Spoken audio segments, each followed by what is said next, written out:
Salut tout le monde! Vous allez bien? Bon, avec Astérominus, on a fait nos recherches et en plus, on a été aidé par plusieurs d'entre vous. On va pouvoir appeler Captain B vu qu'on a les réponses. Allez, on l'appelle. On va faire comme il a fait hier. Sluggy et Astérominus à Captain B! Sluggy et Astérominus à Captain B! Vous me recevez? Oui, Sluggy, oui, je te reçois, oui.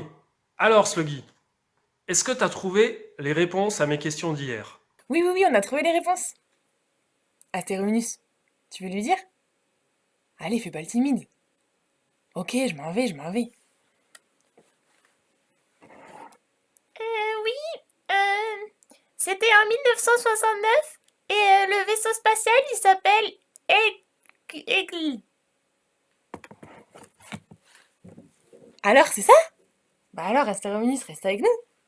Donc, c'était bien en 1969 avec un petit vaisseau ou module qui s'appelait Eagle. Ça veut dire aigle en anglais. Oui, parce que c'est des Américains qui y sont allés en premier. Mais il y a eu d'autres missions après. Beaucoup d'hommes y sont allés, plusieurs dizaines. Est-ce que tu as trouvé la bonne réponse sur l'atmosphère? Pour ça, c'était un peu plus difficile. On a lu plein de trucs. Bon, je suis pas sûre d'avoir tout compris.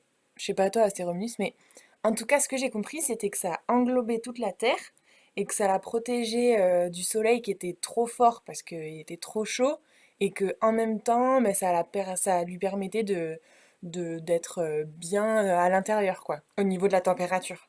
Oui, en fait, l'atmosphère, c'est une espèce de bulle invisible qui englobe la Terre. Et sans ça, on ne pourrait pas vivre.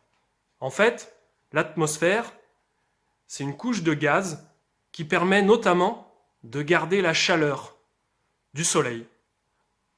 Pas trop, mais juste ce qu'il faut. On appelle ça l'effet de serre.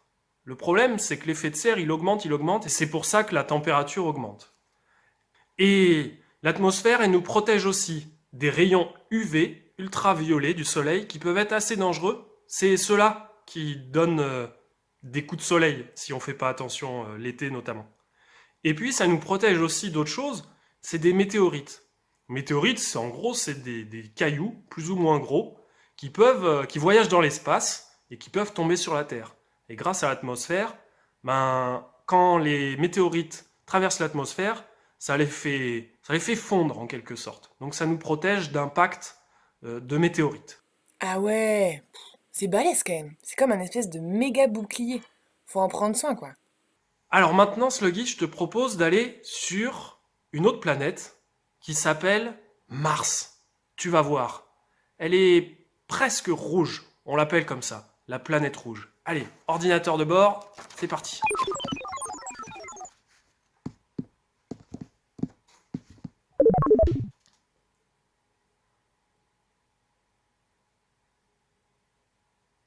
Voilà. Mars,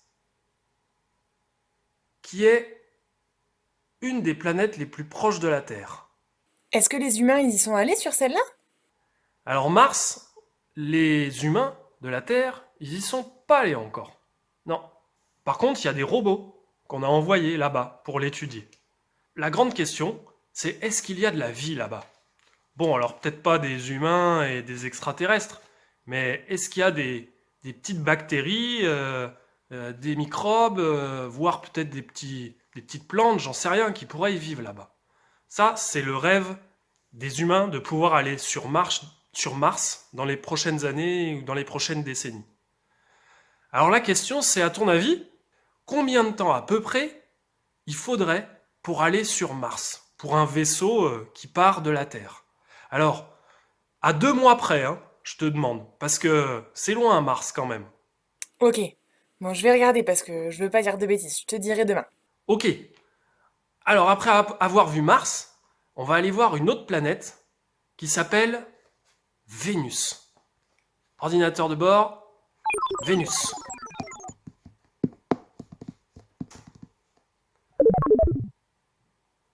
Alors Vénus, elle est située entre la Terre et le Soleil. Et c'est une planète à peu près la taille de la Terre. Par contre, là-bas, on ne pourra jamais y aller. Ah ouais, pourquoi? Enfin, en tout cas, on ne pourra pas se poser dessus parce que là-bas, l'atmosphère est tellement dense qu'il y a un effet de serre énorme et que la chaleur est insoutenable. En fait, là-bas, il fait 450 degrés de jour comme de nuit. Bien plus que dans ton four, hein. Ça veut dire qu'on pourrait peut-être faire plein de gâteaux au chocolat en genre 5 minutes, quoi. Ce serait trop bien. Mais Captain B, je comprends pas pourquoi on la voit pas en entier là. On voit que une petite partie éclairée. C'est un peu comme la Lune. Elle a des phases. Des fois, on va voir une grosse partie éclairée. Là, en ce moment, on voit que un léger croissant. C'est beau, hein? Ouais, c'est fou. On dirait presque qu'elle va disparaître. Alors, Vénus, on l'appelle aussi l'étoile du berger. Attends, mais je comprends pas. Tu m'as dit que c'était une planète, pas une étoile. Pourquoi on l'appelle comme ça? Voilà, t'as les questions pour aujourd'hui. On se retrouve demain en espérant que tu trouves la bonne réponse. Allez, à bientôt! Ok, ça marche.